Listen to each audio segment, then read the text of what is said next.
Hey, this is Ramon Ray with Smart Hustle. Listen, I was at the Inc. GrowCo event over the past few days, and out of all the great sessions we heard, today I was able to record a few minutes of one of the sessions. This is a session with some of the Shark Tank businesses who've gone through Shark Tank and got funding. Two of these people were Damon John's businesses. They were funded by Damon John. And there was Sharon of Magic Cook, and it was Maury of the Hanukkah Tree Topper. If you didn't see those episodes, go back and see them.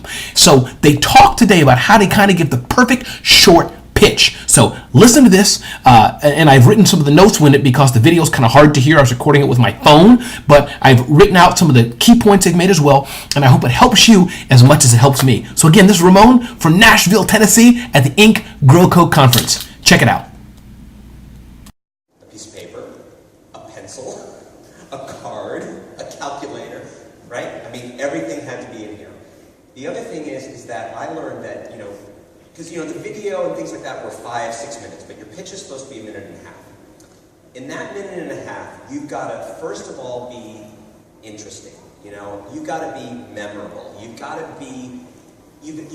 know your numbers inside and out. You've got to be able to explain to them what your product is. If someone walks away from hearing a pitch and they're still like, I don't get it, you failed miserably. And the one thing I learned more than anything is you have to have, when you make a cake, right, you've got 7 ingredients that have to all come together and make a perfect cake. If 2 of your ingredients aren't perfect, make them perfect. I've been very comfortable on stage in front of people. That's my strong suit. Maybe sometimes coming across and putting it in a concise message or really getting the financing across or whatnot, or being able to respond is where I found some weakness. I worked it. But the bottom line is people invest in people they like. Be memorable, and in that 1 minute, you got to come up across. I mean, look, the elements would be, first of all, what is your product? Clear and simple. What kind of sales have you had?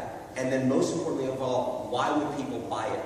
You got to convince them. I mean, people were asking, there's not a market for this. I said, really? Well, here's a national study that showed that over 50% of the entire Jewish population in America has married outside of their faith in the last 20 years. So the target market of this entire population is X. So you've got to really come across and deliver the why, what, and then ultimately the numbers.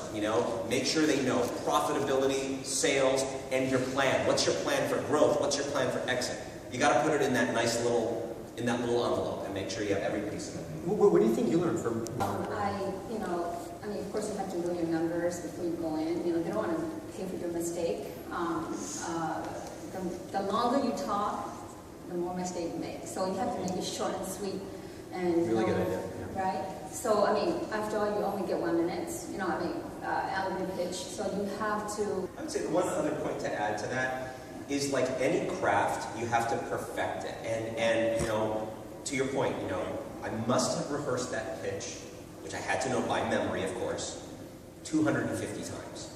Wow. If you don't do that, how do you expect to be perfect at your pitch? You've got to practice. And if anybody comes away with a question of, I don't get it, then you've got to change something. So it's just honing it to that point and making it quick and succinct, because these guys you're pitching it to, whether it's for money, maybe you're pitching it to somebody to come work with you or be your partner or whatever it is, these people are incredibly busy. You've got to be able to do it under a minute.